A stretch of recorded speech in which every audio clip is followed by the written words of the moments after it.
Olá, tudo bem com vocês? Espero que sim. Olha só quem está de volta depois de longos 6 anos, né? Voltamos com a segunda temporada. E hoje vamos mergulhar nos bastidores de São Bernardo, né? Graciliano Ramos. Então senta lá e olha que história.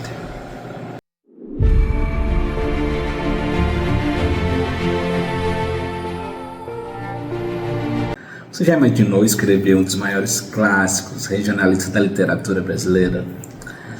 Ele nasceu numa família de 16 irmãos. Trabalhou no Rio de Janeiro como jornalista. Começou a publicar sonetos quando ainda era adolescente, 14 anos, na revista carioca O Malho.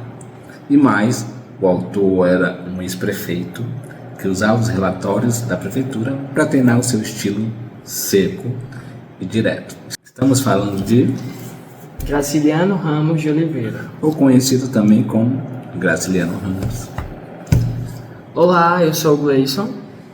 Olá, eu sou o Cristiano e hoje no Olha Só Que História a gente vai mergulhar nos bastidores desse clássico São Bernardo. Você já leu?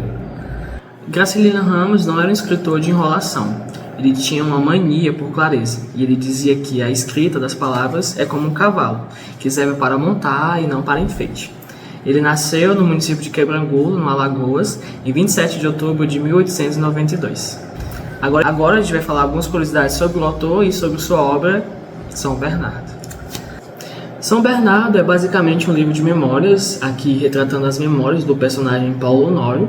Esse personagem, que é um tanto dúbio, por conta da sua brutalidade, do seu estado animalesco, esse personagem vai escrevendo sobre a sua própria história e vai relembrando suas atitudes, suas ações, seus pensamentos, e vai tentando, a partir desse processo, uma espécie de redenção que não justifica os seus atos, mas que tenta, que serve para mostrar a ele o quão ele perdeu tempo, fazendo o que ele fez e que agora ele está realmente sozinho na fazenda São Bernardo e que já não tem mais tempo para voltar atrás. E a origem do conto, que na verdade era para ser um conto. E Graciliano revelou que o romance surgiu de um conto que ele achava uma droga, E aí aproveitando apenas o personagem, Paulo Honório e o tema. Então ele foi publicado em 1934. Eu li nessa edição aqui da Record e também li nessa outra edição que é mais recente da Antofágica, Mas o livro mesmo foi publicado em 1934. O livro conta a história de Paulo Honório, um homem que saiu do nada, subiu na vida à base da violência e da esperteza, E comprou a fazenda São Bernardo, mas aqui está o pulo do gato, digamos assim. O livro é narrado pelo próprio Paulo Honório, que tenta escrever suas memórias, E uma das peculiaridades é que o personagem principal é um trator humano, A tragédia de São Bernardo é que Paulo Honório transformou tudo em propriedade: a terra, os empregados e finalmente a esposa. Ele não sabe amar, ele só sabe possuir. É uma fala de Madalena. Aqui a gente também vai ver que nessa história do Paulo Honório também tem uma intertextualidade com o autor Machado de Assis. Vulgo que o Paulo, em determinado momento do livro, começa a ter um ciúme muito extremo com essa esposa dele, a Madalena, e vai começando a meio que delirar situações, as cartas que ela escrevia, vai começar a perseguir ela e tudo mais, E aí a gente tem a narrativa do ciúme, da posse, da dúvida sobre a fidelidade da própria esposa, que remete muito a Dom Casmurro lá com o Bentinho e a Capitu. Mas a história real por trás é ainda mais intensa, por trás dessa obra. Pouco depois de lançar seus primeiros livros, Graciliano foi preso durante a Era Vargas, em 1936, acusado de envolvimento com o comunismo. Ele não tinha um papel nem caneta na prisão.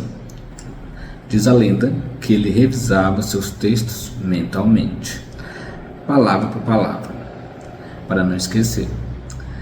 No livro Memórias de Cárcere, que também é um outro clássico, ele conta como o ambiente hostil da prisão moldou ainda mais sua visão pessimista e crítica da sociedade, algo que já transbordava em São Bernardo. Muita gente lê São Bernardo como uma crítica social sobre o latifúndio, e é realmente uma crítica, mas tem um lado fofoca histórica, que pouca gente nota, que é o Ciúmes Doentio, Polonório é o Otelo do Sertão, e ele vasculha as gavetas da esposa, lê suas cartas e a persegue com silêncios que dói mais que gritos. E no final ele fica rico, poderoso e absolutamente sozinho, conversando com as paredes, tipo a casa fantasmagórica, né? E também temos uma dica para dar, na verdade, sobre um filme que a gente assistiu depois de ler o livro, né? Foi um sucesso no cinema. A obra foi adaptada para o cinema em 1972 e sendo premiada internacionalmente e ainda enfrentando a censura da época.